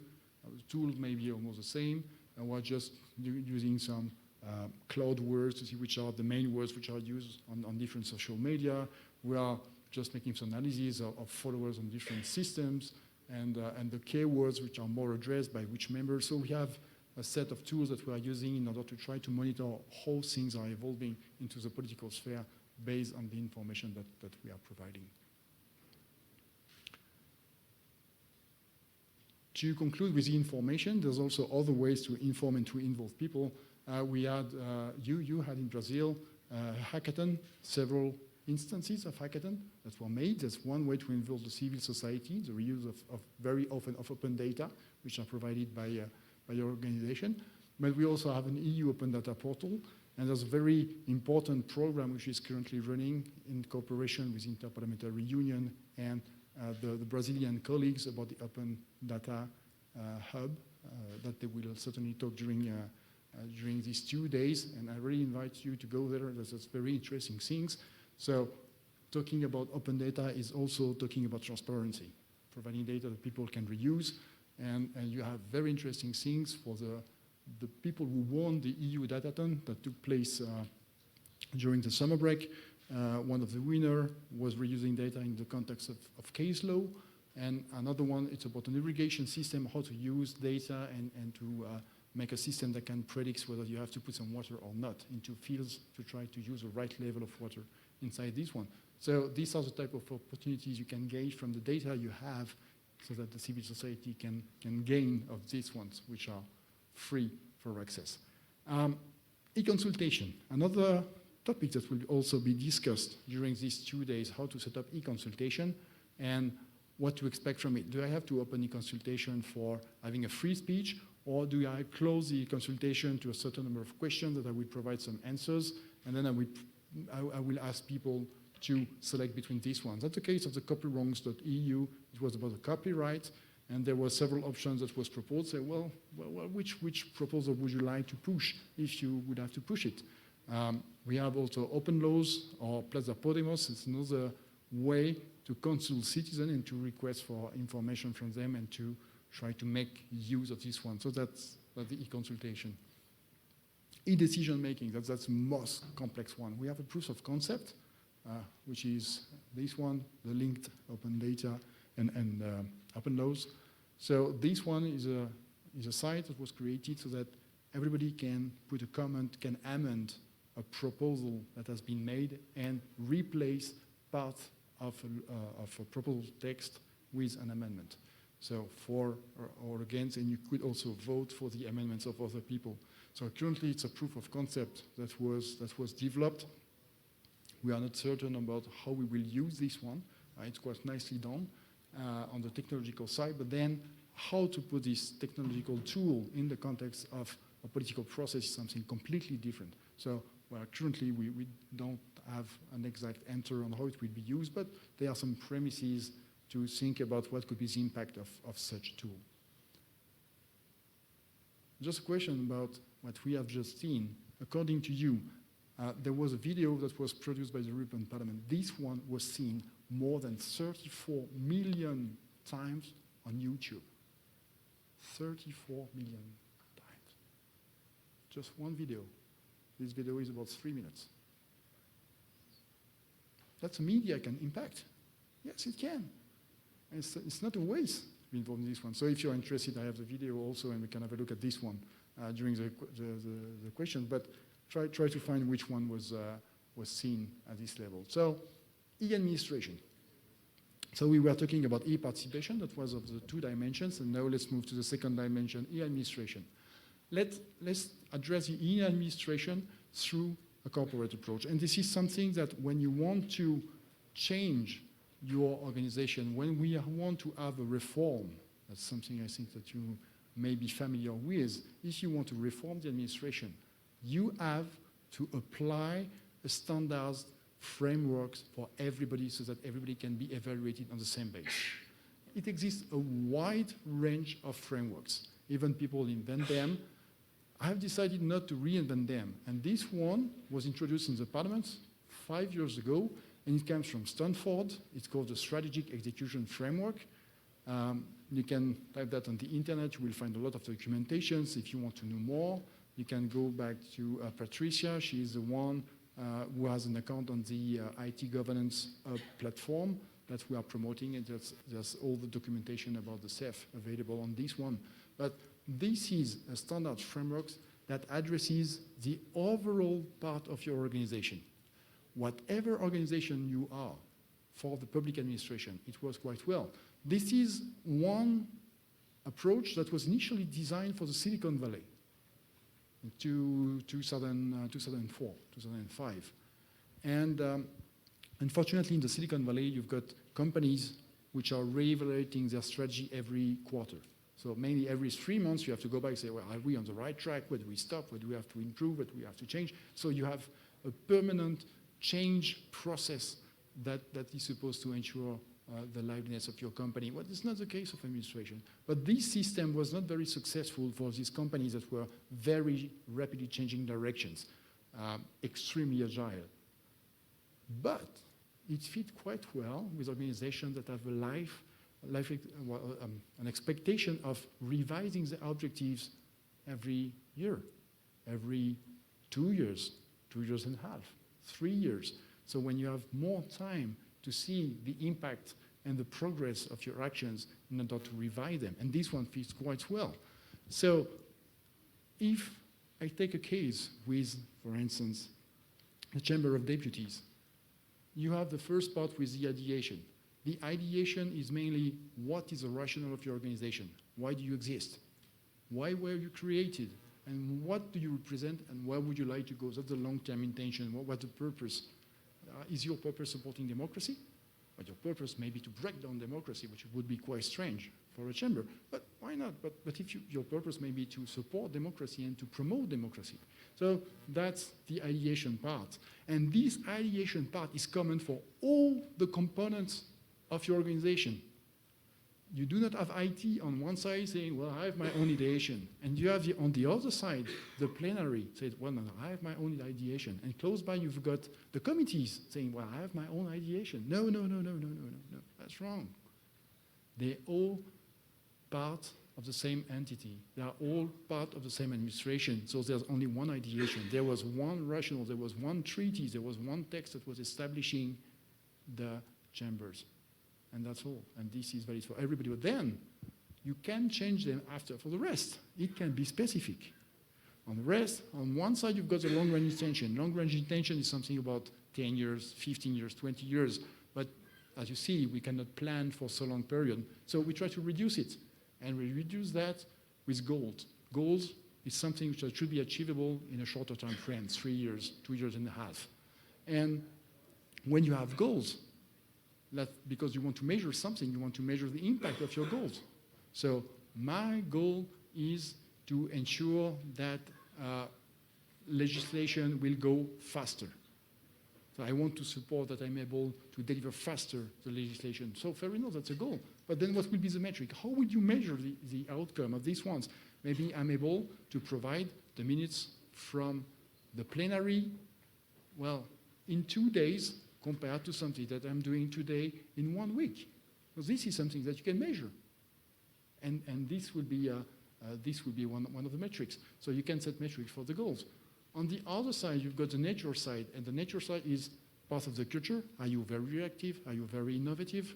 So this is really your behavior as an organization, or one of the components of your organization, and the structure. So all the organizational entities are working with the others. Are you hierarchically organized? Are you a soft matrix? Are you a hard matrix? Have you tiger teams? So which kind of organization do you have? There are, again, many types of organization. And all of these ones, culture, goals, metrics, and structure, enables you to build a strategy. You will have a strategy for your business organization. You will have a strategy for logistics. You will have a strategy for human resources. You will have a strategy for finance. You will have a strategy for IT. So, but until they all come from the same range intention and they can interact with the other, then you can establish a strategy.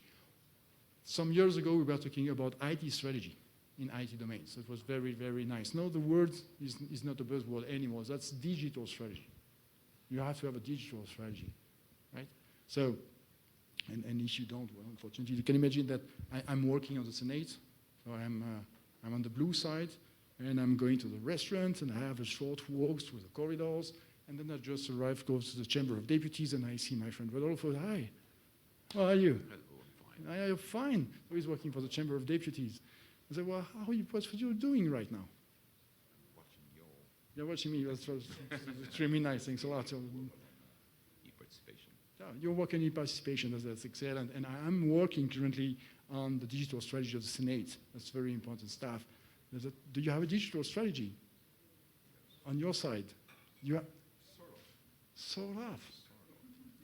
Well, you don't have. Oh, my digital God, you don't have that? Oh, so I'm so sorry for you. But if you want, I have a psychobot. That's a psychological robot. Is having an office close by, and to relax you, it will offer you a wonderful strawberry caipirinha with that you'll be relaxed after, and you'll be able to discuss with them. But I have to go because I have a lunch meeting. But be strong, right? Thank you. Yeah, but that's life. It becomes like that in the end. The ones who have no digital strategy right now are the ones, are the other ones that don't have a digital strategy. They're not like us. And they're the ones who have digital strategy. But it's extremely to fix this one, this strategy, and we will just go after one conceptual model to address digital strategies. And these strategies will enable you to set up a certain number of projects, and this one will enter inside a portfolio. And this portfolio will be composed of projects and programs. I will not enter in the difference. Projects, well, let's say it's quite short, it's not that much expensive, and you do not invest that much resources inside. And the program is quite complex, it's very long, it's very costly. So the difference will be enough for today. So you compose your portfolio, and the synthesis is where the intention, where the strategy becomes execution, where you put it in place, and you really see the result. And the result of these programs and projects are what we call the output of the transition phase, so they will be put under operations. And that's the place where you will operate this one. Because one of the purposes of change management is to introduce a change. But if you are discussing about a sustainable IT, this means that you have to take considerations at day one. Now it's live, so what do? I need to maintain the system. I need to pay the licenses every year for the software that I'm using. So there's a lot of consequences about this one. So it's not only to change, but to ensure that you have the capacity to maintain the output of your change through all the different years when they are in use. So that's the purpose of the operations. You set up the operations in order to ensure that you will absorb the change and run the change on a day-to-day basis. And when you are in operation, You can then go back to your metrics and say, well, we were supposed to achieve this goal and measure in this way. Did we do that? We went to social media places. We promoted our institution because we wanted to have more voters. We made a huge communication campaign for the elections. What was the result? Did the number of voters increase or decreased? If it increases, whatever you spend, you have won. If it decreases, why have you spent so much on a campaign that was failing? Yeah, very nice. But that's the purpose of the relationship between operations and the vision. And this is the interest of this diagram. You can apply it through the overall organization and to make sure that on your strategy, you can establish this principle. Digital transformation. Briefly, you've got a digital environment which is composed of digital workplace, digital solutions, reusable solutions, data ecosystem, infrastructure, and cybersecurity. That's the foundations of IT. Digital workplace is everything which is related to unified communication, about the mail system, about the equipment that you have, about the laptops, the telephones. So it's everything that you give one of your staff to be able to work, or to the members so they can perform their activities and ensure they will do it according to a certain number of principles that they have to respect inside. Digital solution is something that you are creating with the business. So you have finance, they want to have their own strategy and they want to build their own information system, fair enough. So you discuss about this one in the level of digital solution. These one are business specific. This is the one that you will co-create with the business because they will need support from IT, and this is at this level you will discuss. Reusable solution platform, this is a set of things that people have to reuse, not reinvent the wheel permanently. So if you have a digital signature system, you do not expect that each time you will make an application, you will redevelop one. You develop a standard component, that will be a digital system signature system, and then you ask the other system to use APIs so that they can interconnect and they can be interoperable with your system. So this is a set of these things, also standard software development platforms, standard technologies that you want to push in your organization are part of these things. Data ecosystem, everybody is saying that data is the new gold of this century.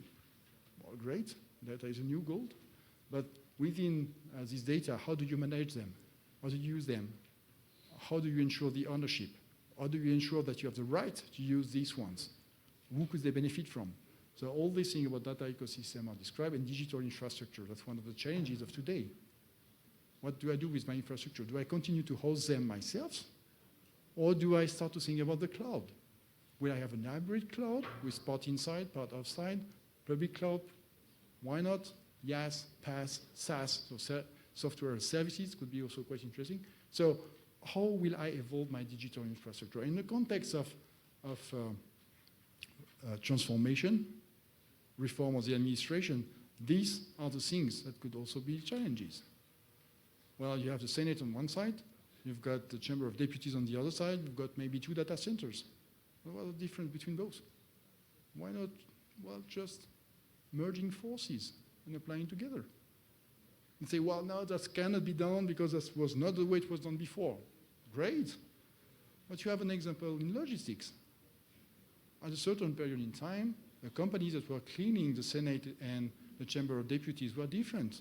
You could even see that in between, on the ground. The blue of the ground was of 2 different colors because they were not using the same product to clean the ground. One was more aggressive than the other one. I will not mention which one. But that was it. And then they decided, well, no, let's put it together, and then we will pay based on the square meters. And that's all.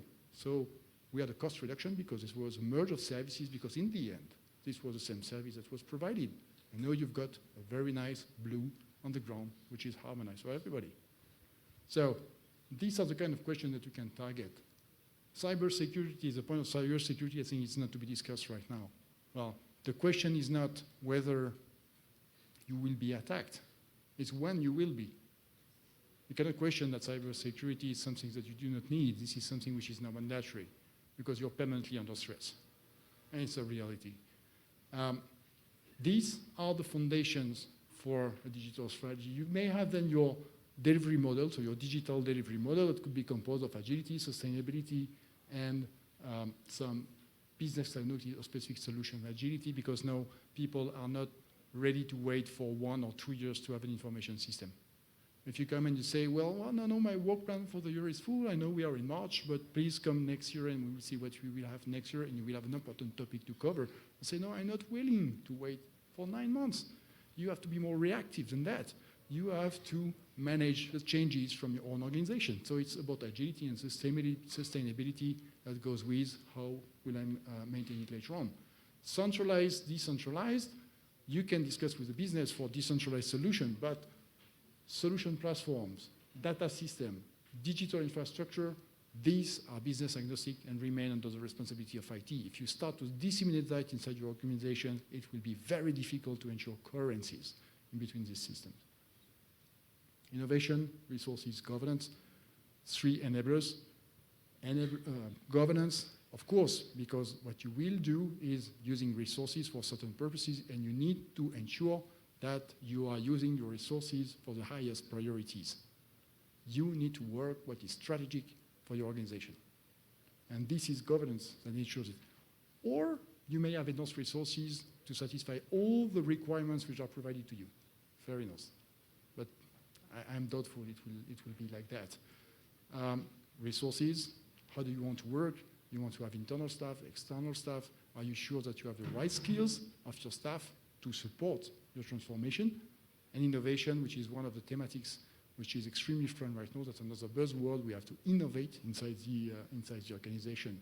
And the domain that we choose for innovation in the Parliament, certain fields that we are making a scouting, mobility, geolocation, new services, mainly mobile apps, communication, data analytics, and Internet of Things. These are the 3 domains that we try to go through, and we try to investigate inside laboratories to make some proof of concepts. So based on what I mentioned before, we are all using resources. So why is it necessary inside your portfolio management to have an appropriate balance between the IT resources that you use for business as usual and the one that you are using for investments? What's the balance in between? We started with Brasilia in 2030. Let's come back to Brasilia in 2030. Work-life balance is something which is extremely at the heart of the Chamber of Deputies for the members. Members are very frequently out of their working places and out of home. They are coming to Brasilia very frequently for committees, for delegations, for plenary, and unfortunately, when they are away from home, they cannot take part of some of their responsibilities. They cannot go to the school and pick their children. They cannot help them for making the homeworks that they have to do, and they sometimes cannot support their partner in the activities that they have to do. And they are frequently away, and it's quite tiring. But in the same time, the administration decided to really empower the members so that they can exercise their mandate. And there was an innovation that was proposed by the administration, that an office pod. Say, in order to have, let's say, a right balance between work and private life, they will be less requested to come and to work in the premises of the Parliament, but they will all be provided with an office pod that will be delivered where they live. Their place of work will be home, and they will come only for certain main events in Brasilia because they will need to talk to each other. But these pods provide all the kind of facilities. With their BCIs are connected to any network at any time. They have some holographic facilities. They can provoke holograms and have small meetings. They can have virtual reality, so they can be immersed when they have larger meetings. They can connect to the library at any time from the place they are. Their assistant can visit them. And they can go back more easily to the citizens who have voted for them to explain what they are doing and to meet them. And this is the office that, on the way they will work on an everyday basis, and they will be able from time to time to leave this pod, go to school, pick up the children, bring them back home. This will be just half an hour, and then they go back to their meeting that they just put on pause, and now they are participating again in this one. And the administration said that if this experiment is positive, and they are willing maybe to think about teleworking and to have an harmonized work-life balance inside the administration. If it was for members, why not working also for the administration and staff from the administration?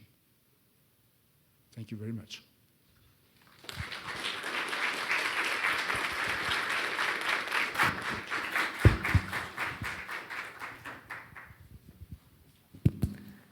Thank you very much. Il y a un peu de pour toi. Ici.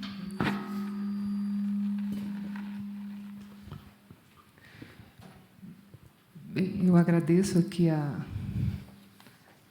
as contribuições que já chegaram, aquelas que ainda não chegaram, pode fazer, eu não sei se eu vou conseguir todas, nós temos 11 minutos, vou tentar aqui elencar pela ordem que foram apresentadas.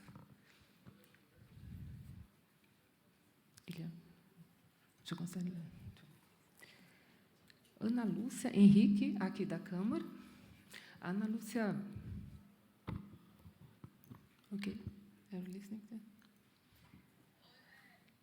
Ok. Ana Lúcia fala que há um debate muito importante sobre as ameaças à evolução digital nas eleições brasileiras.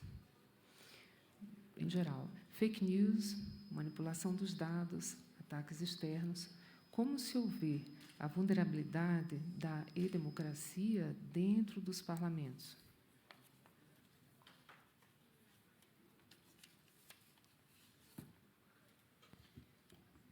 Yeah, that's a very valid question, and I tried to answer a little bit on this one before.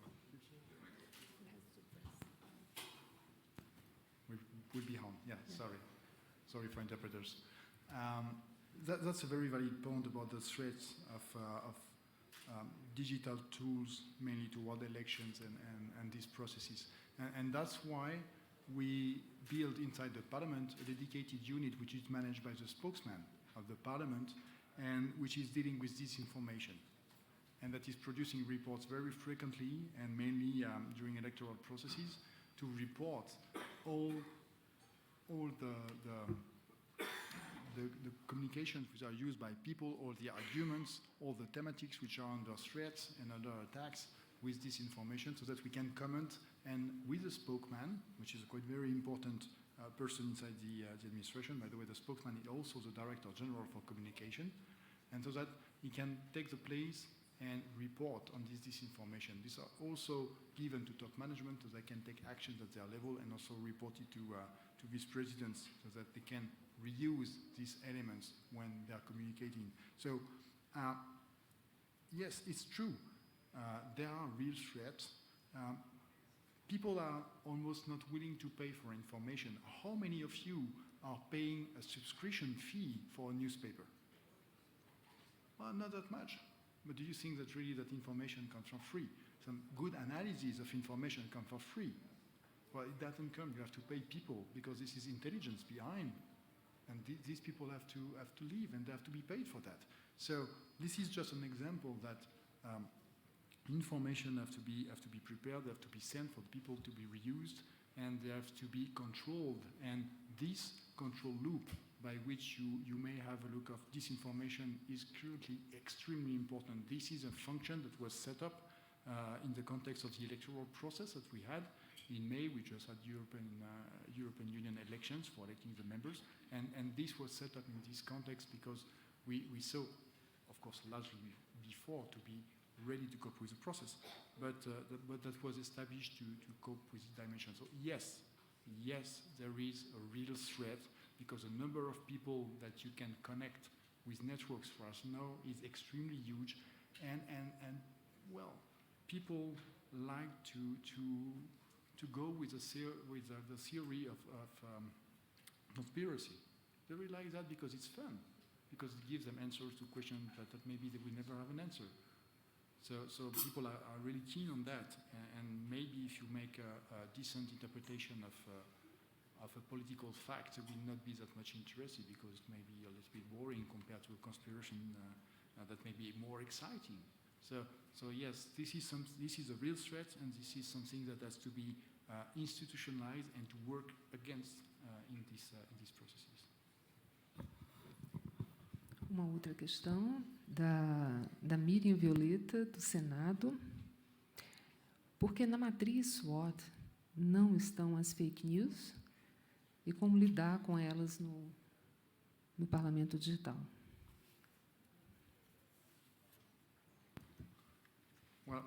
Ele é uma consequência do julgamento. Sorry.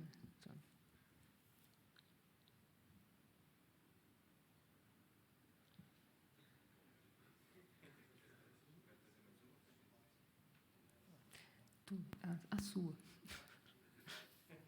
Em um país continental, do Fabiano, em um país continental como o Brasil, onde os desafios da educação e do acesso à tecnologia são enormes, qual o principal cuidado para que a democracia digital não seja um fator elitista?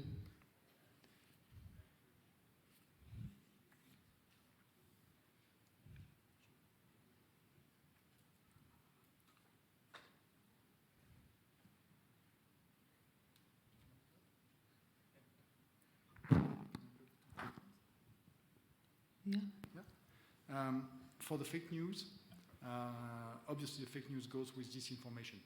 So it goes with the previous point that was mentioned before. It's part of it.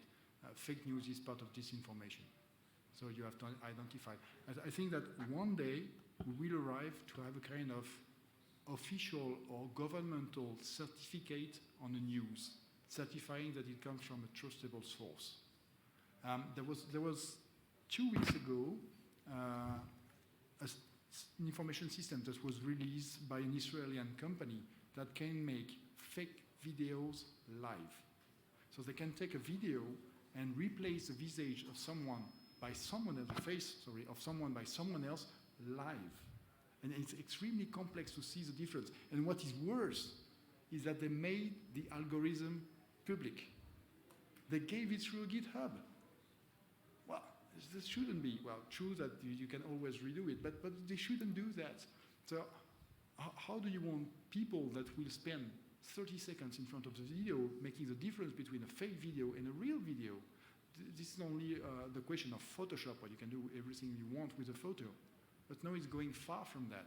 So to a certain extent, there will be really a necessity to think inside the states. When I say states, it's not the states at the local level, but the government and the country, to think about how to certify that the source is trustful. You may not agree with the content of the source. That will be the tricky part. But anyway, you can certify that this was provided by a trusted source. So this is something that doesn't exist today, but that could be a matter of investigation for fake news. Based on education and technology, that's one of the dimensions when I was talking about networks providing an access to everybody to the network, because then you will generate inequalities. And education try to fight again inequalities at its level, so not only at the network level. In Brazil, I think that there was one of the most successful projects that was launched in education for giving money to the parents that were sending the children to school. That's one of the way. It costs fair enough. But what will be the benefit? The benefit is that you will have children that will be more educated, and through generations, you will have the capacity to make the things by themselves. That's the purpose of education, being able to think by yourself, having your critical thinking. And this was one of the most successful projects in Brazil.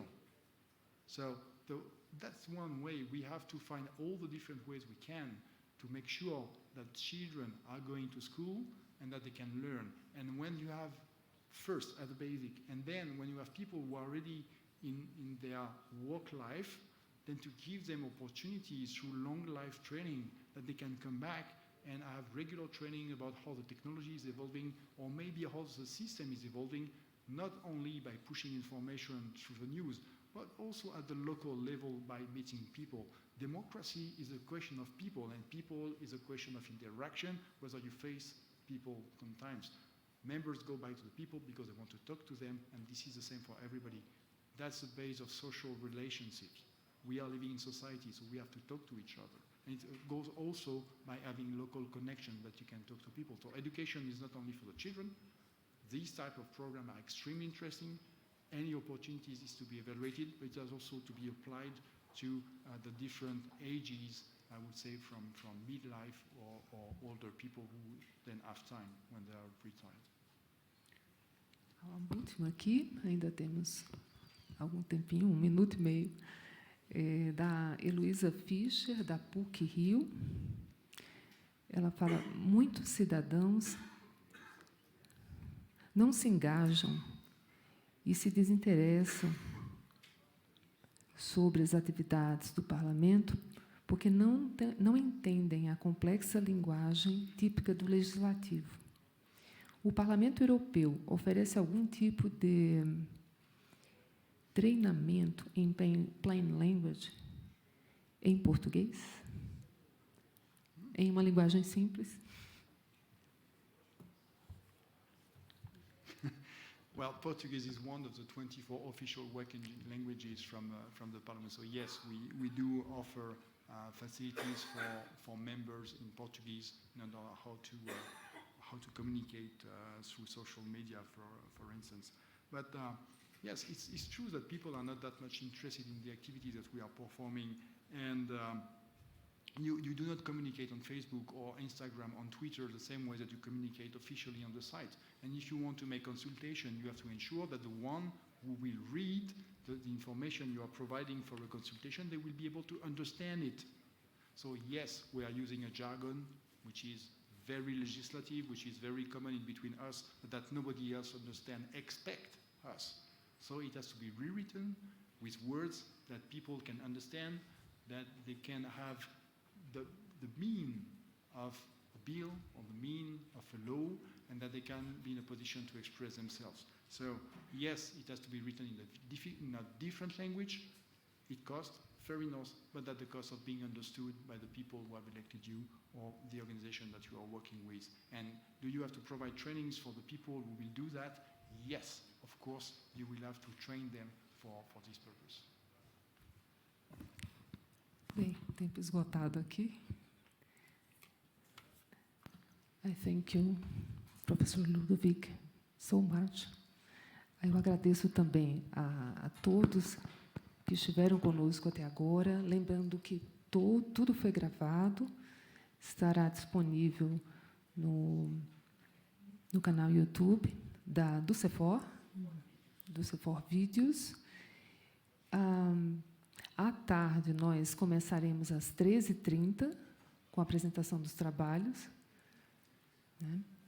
E o professor Ludovic estará conosco hoje e amanhã, podendo tirar alguma dúvida que não pôde ser apresentada ainda hoje. Ok? Muito obrigada.